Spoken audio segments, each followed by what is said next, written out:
Does everyone remember the classic '80s song by Rockwell, "I Always Feel Like Somebody's Watching Me"? I don't necessarily want to discuss paranoia or surveillance techniques, but rather, with the increase in various smart home technologies, is a seller permitted to secretly tape and listen to prospective buyers viewing their property? On the one hand, the seller may believe this is my property and I have a right to monitor it and ensure someone is not damaging it or stealing items. Sounds fair. However, when you choose to list your property for sale, the prospective buyers and agents that come into your property, they're not really trespassers, but they're invitees.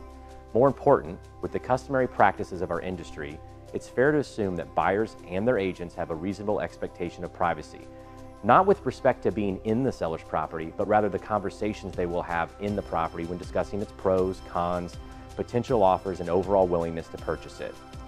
Many of the recent articles that are out there on this topic simply discuss the seller's right to do as they please with their own property. True enough.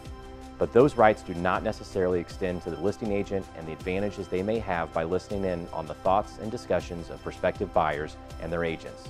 Remember, every contract has a duty of good faith and fair dealing, and you can see how it's not necessarily in keeping with that good faith or fair dealing to eavesdrop into the buyer's conversations with their agent, which could give you information into their private thoughts and negotiations that you would otherwise not have, like what they may pay versus what they really want for the property.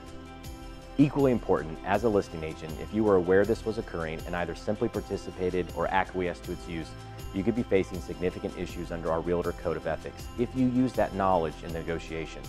Now, many people might say tough luck to the buyers and their agent. You shouldn't have assumed your conversations were not being recorded. Fair enough. And as buyer's agents, we should be mindful of where and what we say during our clients in a showing. But if parties didn't reasonably believe that they could talk openly during a showing of a property, why is it customary for the seller to leave during that showing in the first place?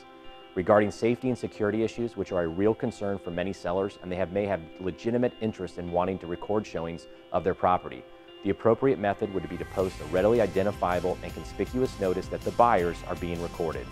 This allows the safety and security concerns of the seller to be addressed, but allows the buyers to preserve their privacy expectations since they are aware of the potential recordings now.